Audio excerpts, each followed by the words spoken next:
there, and welcome to Ask the Chiropractor. I'm Dr. Toni Rodnick from Midland, Michigan, and today we have some great guests. Toni Rodnick. As always, it's an honor to be here. Thank you for having me. And Dr. Tamara Slusher. How are you? From Clare, Michigan. Good morning. So a lot has happened. This is the end of the summer, and we're going into fall, and we're getting ready for raking leaves, which we'll talk about at another time. But today, we're going to talk about some of the things that the Michigan has had going on. Go ahead, Dr. Tamara. I know you were in a... Yeah, well, I was just sponsored with the Michigan Fitness Foundation and did a run across the Mackinac Bridge for Labor Day. Normally they, they have it open to the general public to do a walk, and it's endorsed by the governor of Michigan. And what's really awesome about it is it's really good about getting people fit and getting them to understand fitness and how important it is. And actually, when I did the run, there was another chiropractor that did the run with me, so that was pretty awesome. There was 300 of us across the state that did the run. And there's even fitness ambassadors in each county in order to ensure fitness and to bring other activities to the counties, which is really awesome. So, and in this next month, the governor endorses that October is Spinal Healthcare Month. So that's really neat too, because he's talking to people and getting people to understand it's important to get your spine checked just as much as you get everything else with your body checked out too. So. Some other information on that. We were being thanked. The Michigan Association of Chiropractors was being thanked by the head of the community health for Michigan, and for doing the. He's got a project 4x4. Keeping your blood pressure, your cholesterol down, and a lot of the work we've been doing with the different factories and nursing homes, going in with the our ergonomic training, Work Safe, and also the 4x4 was we go to all the I was at the Women's Expo in Flint this couple days ago. I was doing spinal posture, doing posture screenings and BMI. You're comparing your. One part is your weight compared to your height, compared to your blood pressure and your heart, and we put it all together. And so I was there for, I think I was there till, most of the day on that was a Friday. I worked the morning and then I ran over there and worked the whole rest of the day. And incredible. Here's the big thing on that. Michigan was ranked one of the worst states for obesity in the country. Especially our county, too. We've moved all the way up. We're past the 1/3 and moving into the middle ranges. That's what happened in 1 year doing this program, doing all this healthy program. So kudos to Michigan. And you were in Clare, which was the worst of the worst of the worst. Clare 2 years ago was the absolute worst, and now, since then, is now in the 7th ranking. So, I mean, we're definitely moving up. One of the programs that you see on national TV called Biggest Loser basically struck a nerve with all the local people, and they started a program called Shamrock Shrink Down. And we also partnered with the Michigan Fitness Foundation and other people, too, in order to get people more fit and more healthy. And they were able to take themselves from the worst to the 7th worst. So that's a really good improvement. That is. Yeah, absolutely. Kudos to the governor for doing that. Yes. Along with the community health and the Michigan Association of Chiropractors, because they've really put a lot into this, and it's really working, which is always exciting. A healthier Michigan. Yes. Yes, indeed. We needed that. So last month, we were talking about symptoms. And we started from the bottom. We were working our way up, and we had to stop because we ran out of time. And we're probably going to do that again today. But let's go over it. So we're going to start at the top. This is the brain. Okay, and this is cerebral spinal fluid. That's where it's made in these little areas here. And it comes down the cord. This is the spinal cord. Coming all the way down.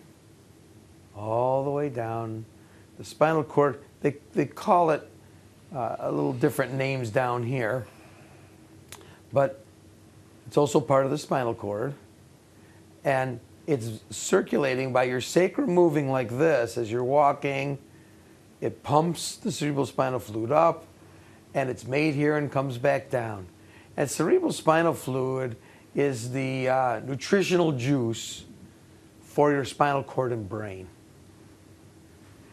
And so if we're talking about the first bone, the top bone here, if this misaligns, it puts pressure on the cord, or not necessarily on the cord, but enough pressure to stop the normal flow of the cerebrospinal fluid bathing. If your sacrum gets stuck, then it also stops the pumping action of the cerebrospinal fluid going back up and down. Kind of like how the heart works. People have heard of congestive heart failure.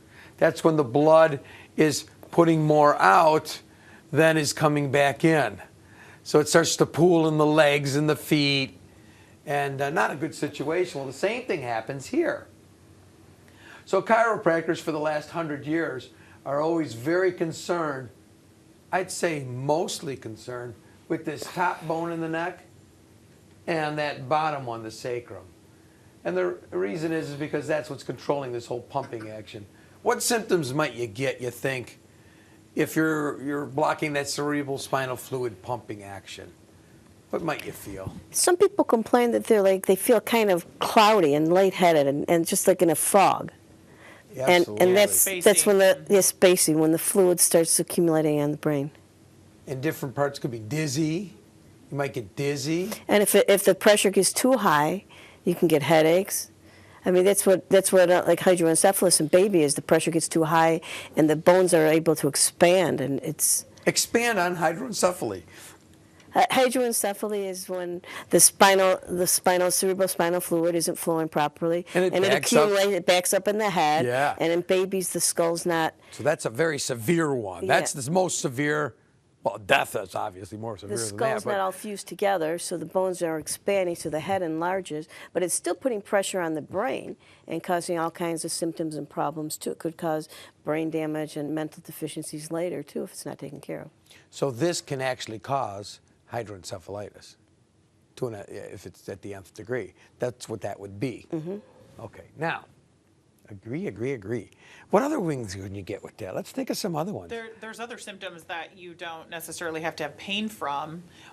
One thing that has been linked through research is hyperactivity. Increased amounts of hyperactivity in children and in adults both. Because you're putting so much pressure on the cord from the brain, and everything is building up in that area, that it's stopping that signal, it's altering that signal, and so it's not flowing. Which would change your perceptions and how your environment is going. Absolutely. And everything else. Yep. Absolutely. Some other things I'm thinking, sometimes when you have that foggy feeling, this part from here down is exhausted. Mm-hmm. It's like malnutrition nervous system. So you're very run down and tired, very fatigue, yeah. And completely like fogged and stuffed, and you're almost like stupid. You get like stupid. And how correctable is it? Massively correctable. Mm-hmm. Massively correctable. Very good results with this. Mm-hmm. Yes, and yes. So a lot of times, like on the X-ray too, we'll get a flexion extension view, and you can see that this bone here is like, it could be jammed off. That'll cause massive dizziness. And then this bone here will be down. And those two together, like if I was taking a view here, if I turn this one this way and this one this way, you see how it would kink the circle. Here's a circle, and just by turning that, it makes the circle smaller. So that's how that happens. And then you do the others, super kinky. Super kinky. Okay, kinking is the word. Okay. So that's the atlas bone. You want to tell me more symptoms just on the atlas itself? That was just pertaining to the brain and all that, but the atlas can do all kinds of weird things. The atlas. Blood pressure? Sure. Mm-hmm. That's a big one. Which was very cool. Mm-hmm. Yeah, the government in the last 3 years has been asking us to document blood pressure on patients. And what was cool about that, I thought it was going to be a big pain, You know, it's like, oh, your blood pressure anywhere. Why do you have to come to my house again? So anyway, by doing that, we found people with high blood pressure. And then when we would adjust that atlas right here, and we would toggle, I would toggle those people, and their blood pressure just normalized, like right then and there. The minimum I had was 10. Like it would come down 10, the high number, the systolic, and anyway, but 10. Instant. That was the worst case scenario I had. And anyway, so there's a huge connection with blood pressure and that I've seen atlas people bone. have to lower their medications because they were having weird reactions Right, because right. from the adjustments they were doing so much better with their body just doing what it was made to do and start to normalize the blood pressure. Absolutely. I never took anyone off. I always sent them right to their medical you just doctor. send them to the Send them to the medical medical doctor and say, absolutely. hey, I don't know, you're better now. So then, yeah, we had a lot of that. It was very cool. What else? The atlas. The atlas is like it's the major bone. Well, the atlas is at the top of the spinal cord. The spinal cord goes from the brain all the way down, and all the nerves come off of the spinal cord. So if there's a kink in the atlas that affects the spinal cord, it could affect anything that comes off below Anything that. from here down. Anything from there down. So we always want to check that. Okay, now let's go to the next bone. C2. That's probably my favorite headache one. Sinuses, allergies, Sinuses and allergies. Dizziness. dizziness. Yep, and yep. Kind of covers this area here. So, you know, you have the brain, here's the atlas, that can do everything up and down, but then the next one down kind of covers this area. Going down 3, 4, 5, 6, these ones here, the middle of the neck, yeah. Go go to ahead. the arms. Arms. 5, 6 go down into the arm, shoulder, and arms and hands. And you notice that it's thicker, the spinal cord is actually thicker in that area because of the extra nerves you need for your arms. Yeah. So arms, shoulders, 3, 4, and 5 also go to the diaphragm too, and that's very important too. 3, 4, and 5 Keep the the diaphragm alive. That's correct. Yep. So you could get, I imagine you get heartburn from that. You could get different things from that, sure.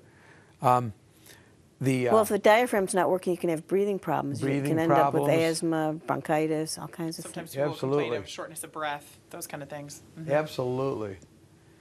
Now, these are the areas when you have a whiplash that gets wrecked. And it's funny, like someone will come in and say, oh, my shoulder, I have shoulder problems. If I lift up on their head and unpinch that just a little bit, and all of a sudden they go, wow, Feels my so much shoulder better. works again. Yep. That tells me it's in the neck region. Right. Very simple. Or it could be coming out of the shoulder itself.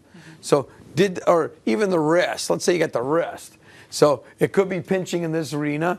So I lift up, feels better, then I know, or let's say it feels half better. So half the problem's in your neck. Then I go, okay, the shoulder. Can they move the shoulder and all the different, or it could be pinching in the shoulder going into the hand and wrist, or it could be the elbow going into the hand and wrist, or it could be the hand and wrist itself. Or any combination, you could have a they call it double crush syndrome, triple crush syndrome. Yes. Where it's really 2, effective 3 because things. the nerve is impinged on in more than one region. So before you have carpal tunnel surgery, you always want to have that checked. Could it be partially coming from the neck, the elbow, the wrist? And all the pretty much cases that they've come up with, that somebody who had carpal tunnel surgery and it didn't work, I've always related it back and found that it was somewhere else causing it. And we fixed that and it went away. Yeah, it's called, oops, misdiagnosis is what that is, I Some suppose. people have had carpal tunnel surgery and they're set to go in for another one, and then they finally choose to come to a chiropractor, and Yeah, wild, right? And then they're able to cancel the second surgery. There that was kind of one thing. insurance company that said you can't have carpal tunnel surgery unless you go to the chiropractor for a little bit to make sure it's not that first. And they had a 50% reduction in carpal That's tunnel smart. surgeries. And a lot more successes. They'll change the success rate because when it really was carpal tunnel surgery needed, it was for real. Well, and when you not have this- surgery, any kind of time you have surgery, scar tissue builds up. So And that happens Yeah. too. Yeah, but anyway, when it's a clean diagnosis, it's definitely that. Your percentage of successful surgeries goes way up. Yeah. I've seen things improve too with the neck with anxiety and depression symptoms too. I mean, any of those Yes. kind of things, because when you lift up on the head, your increasing the cerebrospinal fluid flowing down the spinal cord. So Some research that was done by a guy named B.J. Palmer, the developer of chiropractic, he went into an asylum. They used to call them asylums back then, where they lock people up. And I think he purchased the asylum. And then he adjusted all their atlases. And half of them were released like the day later. They were all normalized. So apparently, so there's a lot of research on that particular item. Anyway, yeah, that was great. All right, so now we're down here. C1. T1. T1, I'm sorry, T1, T2 goes to heart and lungs. And I've had a lot of great success for people having asthma, adjusting that area there. I think like little kids, when they fall and they catch their hands there, that's when they knock that out. And then they may develop into asthma at that point because it's misaligned and it's affecting the lungs. And that's my thing.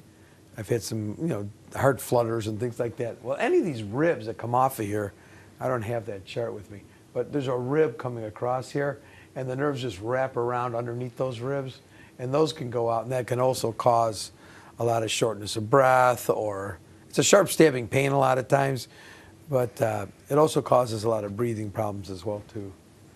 Do you guys have anything you want to add to that? well, a lot of buildup of fluid can happen in the lungs in that area too, and then it leads to things like pneumonia and such. So, that's it's really important to get that area checked and make sure that that's taken care of, so that even when you get into these colder, this is Michigan, colder temperatures and such, you're not constricting the rib cage, you're not constricting the lungs. So, And we're going to just keep on moving along here.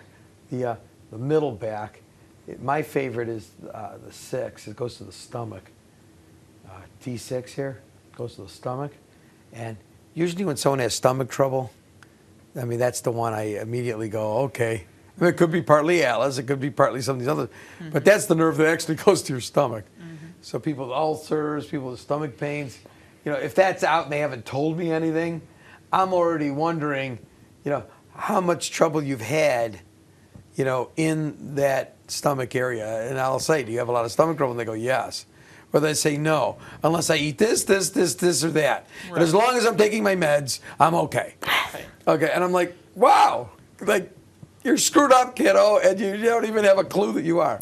And it's caused from this. You adjust them, and it's gone. And it's so interesting. People think as long as there's not symptoms, they're okay. The perceptions and how we perceive this stuff. Yeah, a lot of the symptoms are just covered up, and they still have the problem. Yeah, if I take an antacid, I won't have the stomach issues. Well, then you have others. Then you have other complications in their stomach. Antacid. Right. You're not digesting the food properly. Right. So, how quickly does the stomach lining in the stomach get replaced? Every 10 minutes? Correct. Yeah. That's because you're chiropractors. Okay. It's important to us to know when everything's being replaced. Every 10 minutes. So every 10 minutes, every 10 minutes, every 10 minutes. That's so fast. Okay, so if the signal isn't right going to the stomach, and let's say it takes 15 minutes now to replace, what are you going to end up with later? Well, it's breaking down. It's breaking down at the same rate, so you're going to have a hole. You're going to have a hole there. So people who say I have an ulcer, why would you have an ulcer in only this little part of your stomach? Not the whole stomach. Right. Just this little part. Right. There was confusion there on how fast it needs to replicate. That's A. And also, how you're digesting and what you're eating, it all has effects on that too. So just getting rid of that pain does not fix your problem. So that's something you guys got, the people out there, you guys need to take care of. And I have experienced that many, many, many times because I used to eat like a crazy person. And I could consume a dinner for 5 people, and that's just dinner number 1. Okay.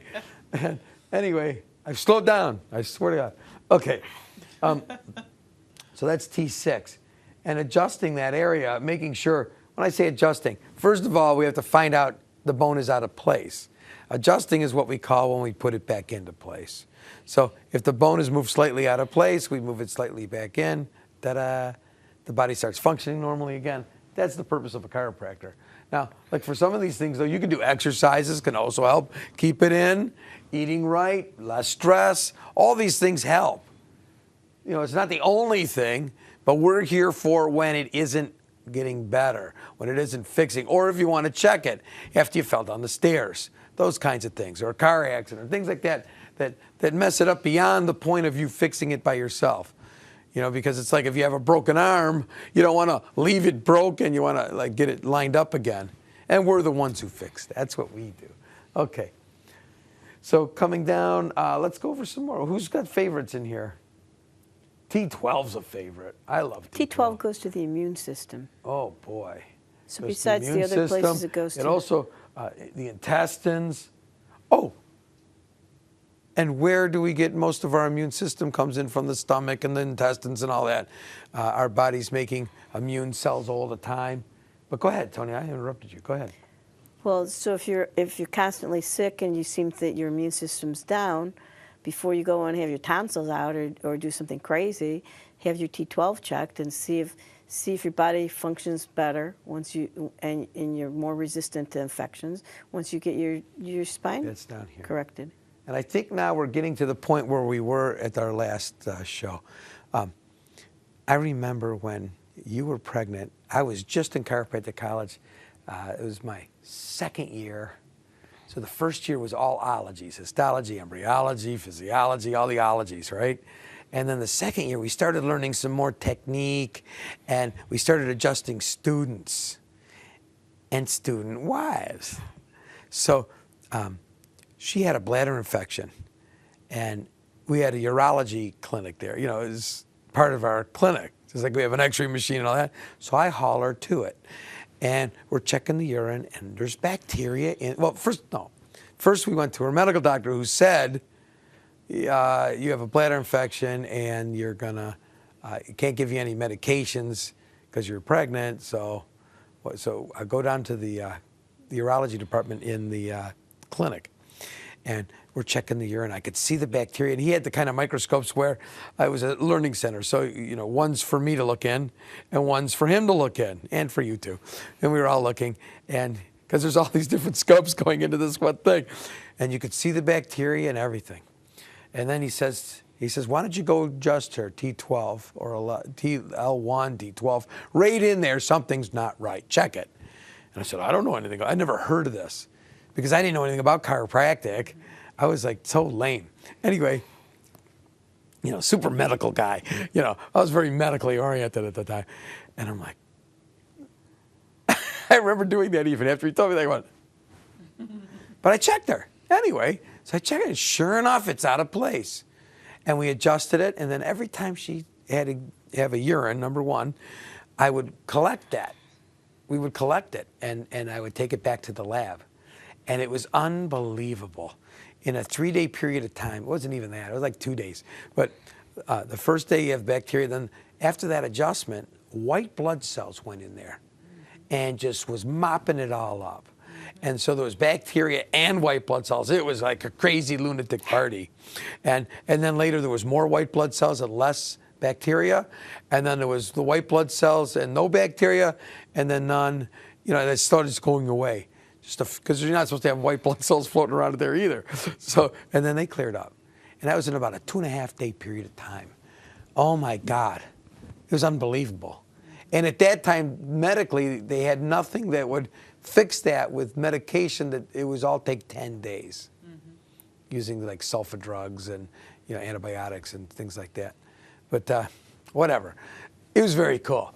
So that was, oh, I should have taken pictures of the whole thing all the way through. You know, and I'm sure that's out there somewhere and all that. But that was a very cool study. Thank you for volunteering. Okay, so now we're going on to our next topic. So we were at this seminar. It was called The Wave. Toni and I went down there. I was getting an award. And It was at Life Chiropractic College West. yes, in San Francisco at the Hyatt Regency, I think it was, or something like that. Anyway, they had these incredible speakers there, and a lot of PhDs, almost all PhDs. a lot of PhDs, and physiology and physicists talking about like way out there stuff. And each one led to the next one. You know who else was there was the girl from the movie. Erin Brockovich. Erin Brockovich was there. The real one, not the movie.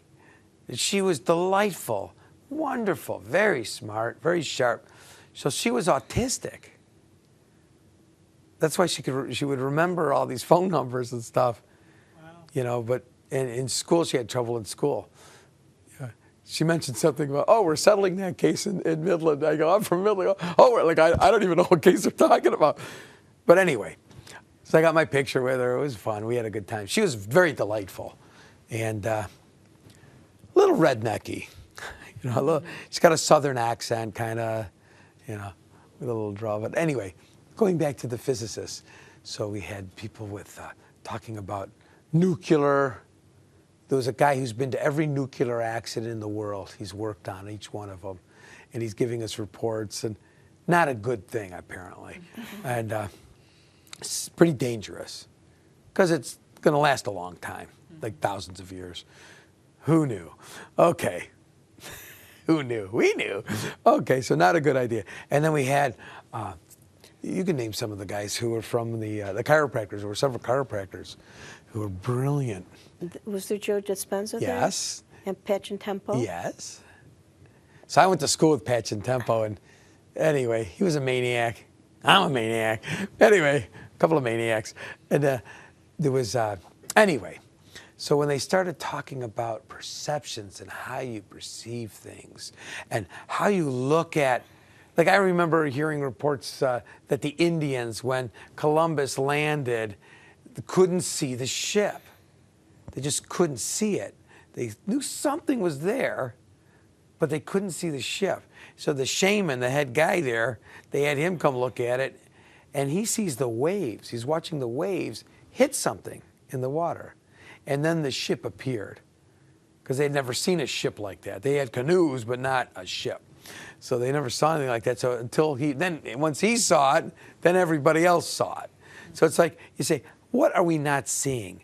Because our brain, the way our brain works, Toni, you want to discuss that? Well, there was a neuroscientist. She was a chiropractor and a neuroscientist from New Zealand.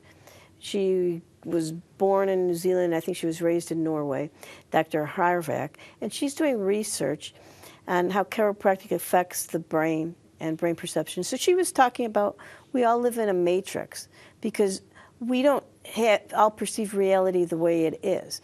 We take reality and we take our past experiences, our perceptions, the input, sensory input, our perceptions, our expectations, and we see things the way we think it should be. She gave an example of phantom pain. If you lose a limb and your body still perceives it, and you still actually have pains coming from this limb. Or we have... Which I had a patient who had cramps in his hand, like cramping up, but he had no arm. And I would adjust his atlas, and it would unravel it. His fingers would unravel. I let go, and they tighten up. And I'd play that game for a few minutes. Just, wow, look at that. He's telling me this, you know. And anyway. We all have this blind spot in our eye where the optic nerve comes into the retina. But when we look out, we don't see a blind spot. Our brain fills in the gaps. It fills in the missing information. She gave an example. If the fuse box is at the end of a hallway and the fuse goes out and it's totally dark and it's this long hallway, but you've been living there all your life, would you have any problem finding the fuse box? You know the hallway. You can make your way down the hallway, find the fuse box, and turn it on. But what if before the lights went out, somebody put a bicycle down the hallway and you didn't know about it? So your brain is filling in the information of what it thinks is there. So you might have an accident and injure yourself because you're not perceiving what's actually there because you think you know what's happening. So the same thing, our body sends signals to the brain. And she was talking about the paraspinal muscles, the muscles on the side of the spine, that besides having any function of moving the bones and moving the muscles, these muscles are full of spindle fibers, which are for sensory input to the brain. And the brain senses different stretch. And if there's not movement, then the muscles aren't sending signals to the brain. And the You brain lost everybody. Let's break that down again. Go ahead. Okay, so we have muscles that tell us where we are in time and space. Okay. They're called proprioception. So our body, I can close my eye and you can move my hand for me and I know that this moved to the right, or now it's up, and I can tell where my body is. Which is a huge part of your brain and nervous system. Mm-hmm. Like huge, big chunk. We don't even know that, but it's 45% of our nervous system. Go ahead. So there's muscles next to the spinal cord, not the cord, this next to the vertebra, that help tell your body where you are, what position you're in. And these muscle fibers are called spindle fibers, and they work on different stretch. As they're stretched, your body perceives that there's motion and if they're stuck, the muscle spindle fibers aren't sending signals to the brain. So you don't have a good assessment of where your body is in time and space. Which is what we were talking about earlier with taking the flexion extension x-rays on the neck. Mm-hmm. So I take a picture, bending your head down, bending it back, so you can see, are the bones moving properly? And we have also video cinematography, which takes that picture too, which is very cool. That shows it when it's stuck. And which one's over moving to compensate. Oh my God, it's so backwards. One's flying back and forth and the other one's stuck. And you don't know it, you're still looking down and looking up. You can't tell. Go ahead. And so the brain, if it's not perceiving things correctly, it could be like the bicycle in the middle of the hallway. You can do things that injure yourself. Your signals to the different muscles to make compensation and movements aren't going to be correct because the brain's perception is incorrect. Go ahead. To demonstrate, another way she demonstrated this misinformation or miscommunication or how the brain interprets things and we're in a matrix was we're going to show you some, I'll call them optical illusions, but they're really just your brain misinterpreting things. We're going to prove it to everybody that this does exist and that everybody has this, and it's unbelievable.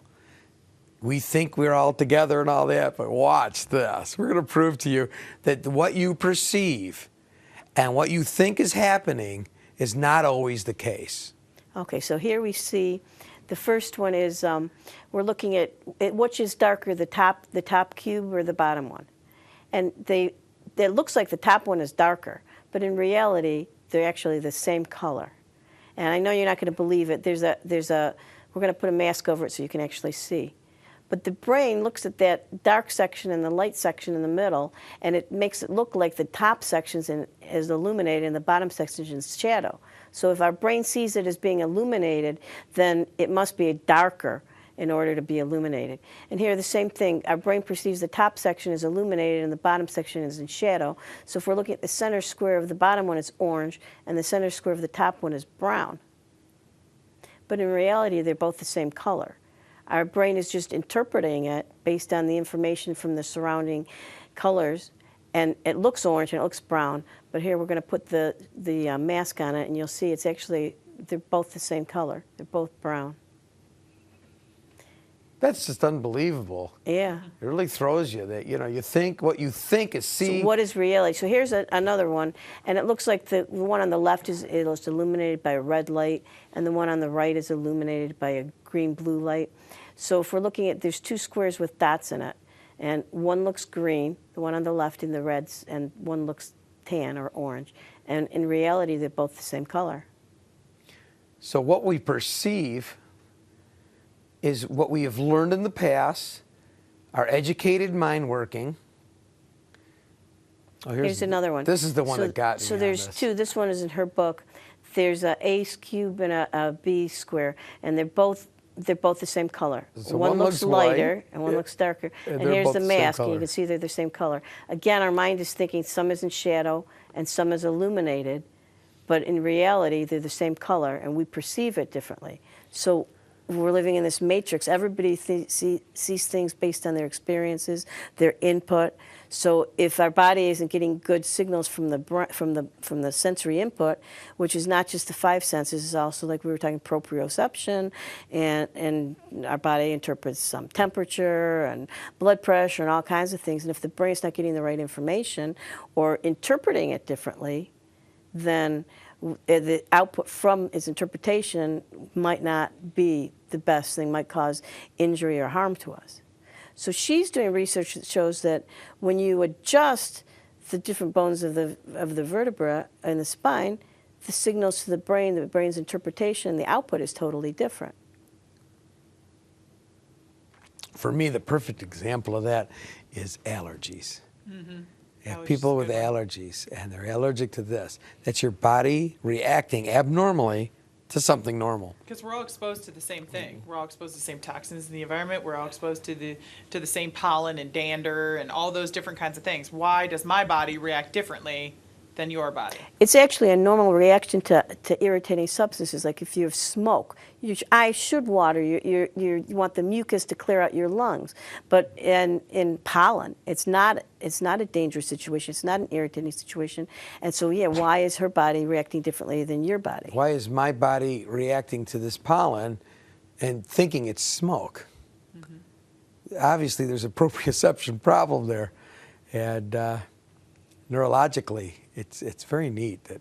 And I'd love for them to do a nice test. You can't do a double-blind study, but you could do a blind study where, the people who had the allergies wouldn't know if it's a, sham adjustment or not. And then you have people getting adjusted and to see how much better they are. They did that with asthma in kids. In Michigan, they did that. In Michigan, yeah, that was our group doing it. The problem was when we were looking at that as we were adjusting everybody. That wasn't a blind study. So medics did one shortly after, and the sham adjustment, they were using an activator, which if you ever fight an activator set at 0, the pencil still flies up in the air if you put a pencil on it, right? You set something up there, you go click, the little thing goes flying in the air. So there's no sham there. And they said their results were, both of them beat the heck out of any medication. We always beat medications. I don't know why we're not so famous yet. But anyway, it beat the medications, but the sham adjustment only beat it, was the sham adjustment, which was like a sugar pill, I guess you would say, in a double-blind study. It was still better than the drugs, but only a little less than the adjustment. So the adjustment was massively incredible. And the sham, which was the activator, which obviously was an adjustment, they should have tried adjusting their feet or something weird, or who knows what. Better adjusting sham. like the mastoid process or something that didn't. That could affect it too, though. You're getting, your elbow. Elbow would be a perfect, definite sham, because the elbow doesn't affect anything in that arena. Correct? I would think. Okay. But anything in the neck region, you sure don't want to go near it. But, I was adjusting T2, nailing it. C1, C2, and T2. That's what I did on everybody. And everybody improved. In the asthma study. In the asthma study. And then, anyway, but medically, they took that real serious and said, the chiropractors aren't much better than the sham. Like, okay, the control group. So it kind of hurt the chiropractors' feelings. I don't know what happened. But, yeah, it was devastating, I suppose. But I thought it was amazing the whole time. I'm like, are you kidding me? The sham neck adjustments were better than the meds. Mm-hmm. That should tell everybody, oh, my God. Mm-hmm. Anyway. Well, how many patients do you have that come in the office that say they've taken Z-Pak or they've taken this or they've taken that, and or Claritin or whatever the case may be, but they've taken all these different things, and they're just finding that it's not helping them. They're still coming in, and their eyes are all watery, and their sinuses are draining, and it's building up in their chest, and they're coughing, they're hacking, it's croupy, and they're just like, hey, I feel miserable. Why is this? And then you adjust them, and then they start to notice, wow, I can actually feel better. Yeah, those are great ones. Mm-hmm. I think the scare is it's a scary business. When that asthma starts up, and you're looking at a life and death thing, it's a little scary.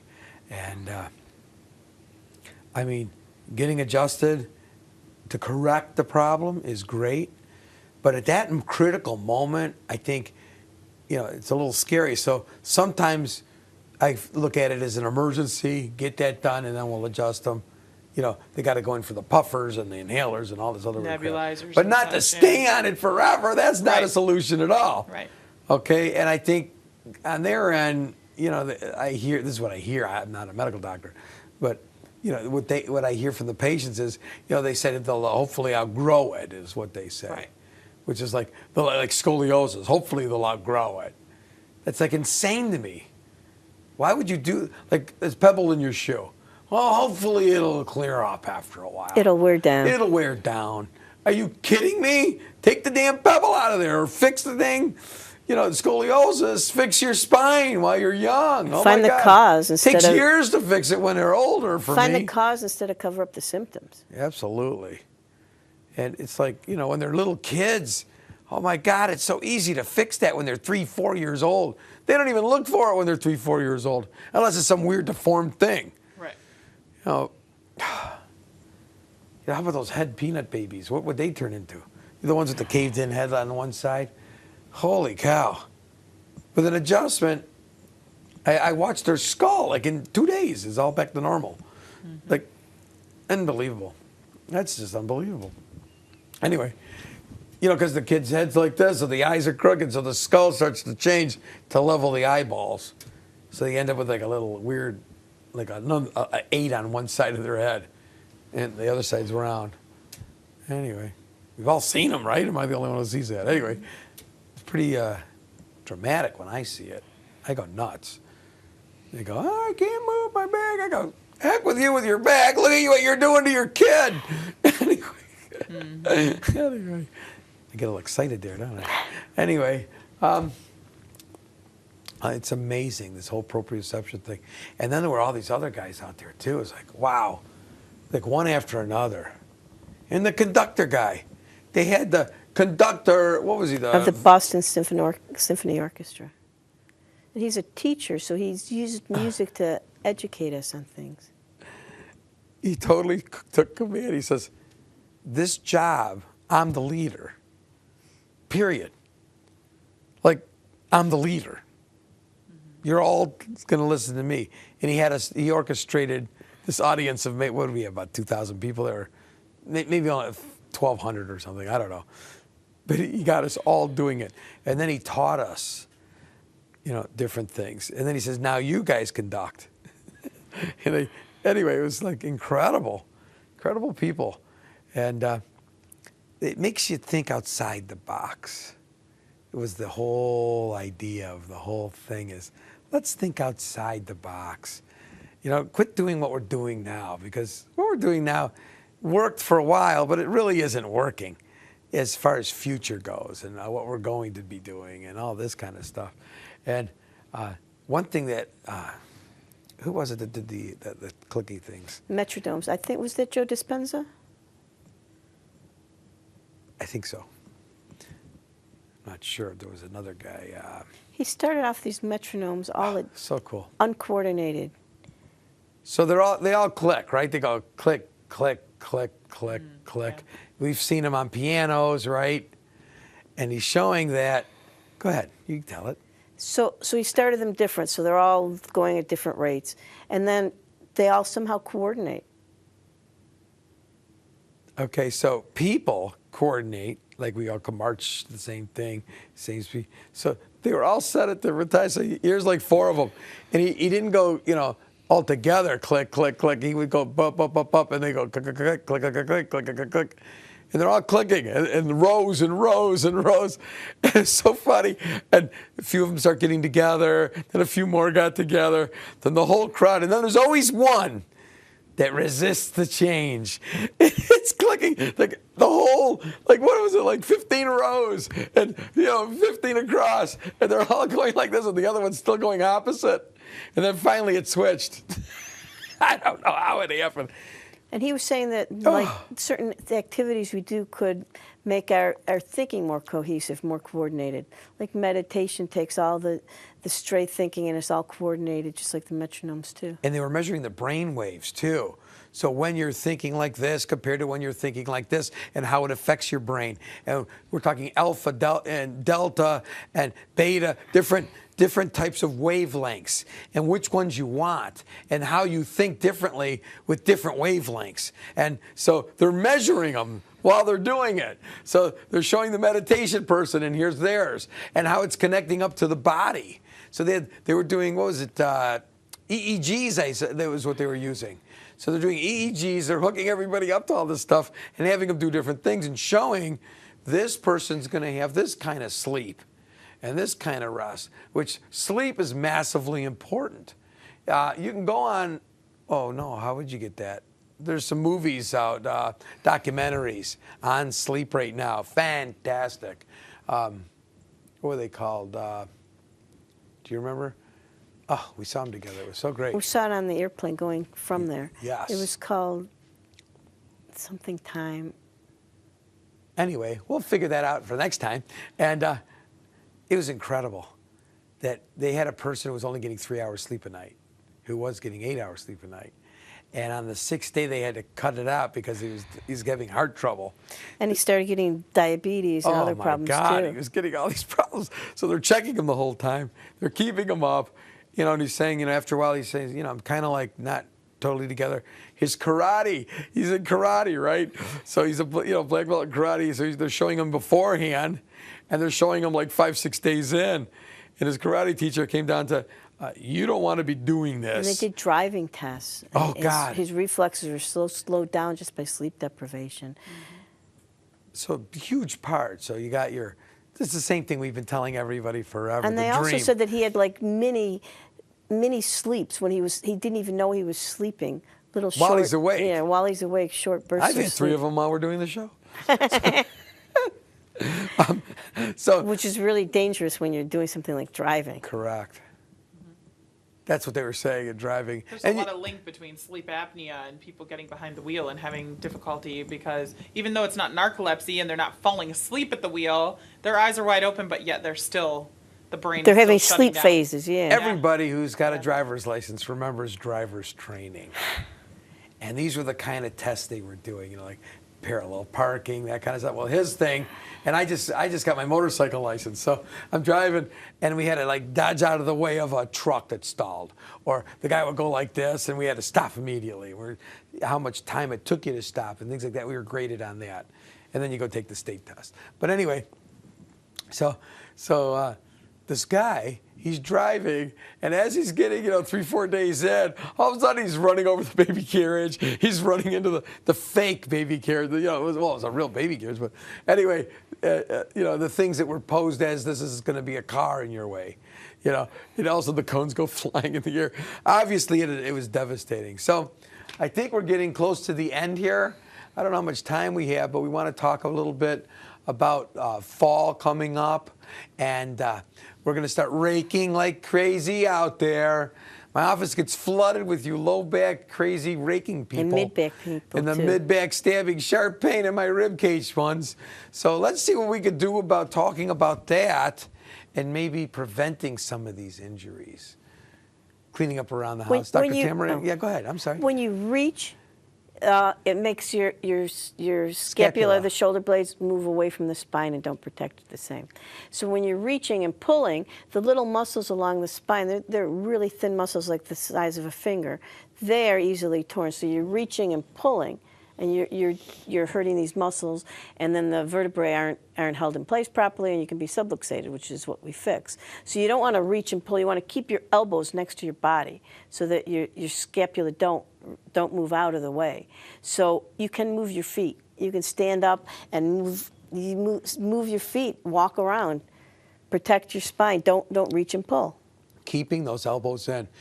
That's everything. That's everything there. Keep the elbows in. If you keep the elbows in, see, then you're using these giant muscle groups, your biceps, your forearms, instead of that little tiny muscle she was talking about. It's only like the tip of your little pinky finger. And you use your back to pull when your arms are stretched out like that, and you're going to rip those up for sure. Don't fill the yard bags too full so that you can't lift them. That's another one that's really big. They want to just shove everything in these yard bags and you put them out to the road. And I they're paid way too 17 heavy. cents for that yard, Dan. I know, yeah. I'm going to fill it all the way. But when you're raking and when you're doing all the yard work and stuff, be ambidextrous. Try to use both sides of your body. Don't just do it one direction because you're really strengthening and working the muscles on one side of the spine and the other side is getting weaker. You need to use 20% on your non-dominant side. So Minimum. Yeah, so what we always tell people is try to switch and go the other direction. So for a little while. You don't have to do it that way the whole time, but just for some of the time. So. And also, instead of bending and then twisting, you can rake like this, standing up straighter. Okay, if you have to bend, don't twist. So if you're- Again, use your feet. Instead of twisting, work your feet to the side so that it turns you. Because that bending and twisting at the same time will absolutely destroy your spine. I sell the most low back braces during this time. of Yeah, year. we got to stock up, don't we? Yeah. You got to tell Gladys to order more braces. Yeah. Okay. Yeah. And every year, the two big times of the year is right here in fall, and then in the summer, in the winter time when it snows. And they shovel They snow. shovel the snow, and the whole place, acute, severe, major low back problems. And it's like, there's a comic even out in the chiropractic that goes, oh, look, a new crop of backaches. Okay, as the leaves are falling. So, anyway, but it's preventable, and you could do things to prevent it. Proper ergonomics. Proper ergonomics, absolutely. And other things on that is, what do we have? You're going to go clean up your yards. You're going to put all your stuff away. You're going to, the fall leaves is, I think, the biggest part of it is those leaves when they fall, going out and raking those up. So if you put too many leaves down on, like people using tarps, what you were talking about, you got to keep those elbows in when you're pulling the tarp. And don't use your back, use your legs. You're holding with your hands, keep your elbows in, you're bending at the knees, and then you're straightening it up a little bit, and then you're coming back with that. And that way you won't hurt yourself. And if it's too, don't fill it all the way. Like you said, don't fill the bag. Yeah, you guys get to go put it to the road, but in Claire we don't. And so everybody has to bag everything. So you have to bag your sticks, you have to bag everything. But can you burn it? Only if you're not in city limits. Okay. Yeah, Or no. you don't get caught. Yeah. Yeah, I suggest that, but, not a good moment. Yeah, I mean, big things We can't burn. you can put to the road and they'll get brush chipping, once a month. But we have to bag everything in Claire. And I see people just overstocking these bags and trying to, and of course not bending and lifting with the legs. They're bending with their back and they're lifting with their back. And that's exactly how you can mess up your back really bad, so. So what else can we do here in the fall? Oh, what else is there in the fall? I think that covers it pretty good. Mainly yard work. Fall, Do people fall, clean fall. out gutters on the fall? They do. And it's going to be hunting season coming up. Don't fall out of the tree, guys. Don't It's fall out like- of the ladder. Have somebody help you when you're cleaning gutters too. I mean, with the gutters, And you want to don't- keep don't your wanna elbows reach, in yeah. close. Every and year you don't I'll want to get, reach out I'll to the get side one as well. gutter guy come in after he fell down, or maybe two. But boy, that hunting season, I get 3, 4 every year that fall out of trees. Yep. Dang Out of the nabbit. blinds, yep. Right out of the blind. Those are pretty bad ones. They're relaxed. They've been drinking. But Well, and that's another thing too. When you're talking about hunting, you're on a lot of uneven surface when you're doing that. And so that's wearing the proper gear and making sure that you protect your low back is very important too. Not, you don't want to have so much on your back that you're putting all that pressure and all that weight on there too. So also, once they've killed a deer and they're trying to do all their things and get this thing put into the truck or onto a bed or whatever they have to do with it, you can't just bend with your back and you can't just lift with your back. So you have to remember these ergonomics with hunting and with anything. All these different kind of sports. Again, you're lifting something big. It might help to wear a brace when you're lifting the deer up Absolutely. too. Yep. it makes me think about all the other things that go with it. So if you're going to go out and do something, you're abusing your body and you're doing things, try to do the other things right. We call it the dream: diet, rest, exercise, attitude, and maintenance of the spine. So maybe take a moment and think positive thoughts. I love picking up the leaves. You're so beautiful. Get extra sleep and stay rested. Yes. Get adjusted so your body's functioning more optimally. Maybe make sure you're exercising a few weeks before to build your body up, for this wonderful leaf moment. Those kinds of things, instead of dreading it and doing all those things. Because once you get 2 or 3 of those out of whack, you're looking for a fall. And that's our thing on fall. Anyway, so do you have anything you want to say real quickly?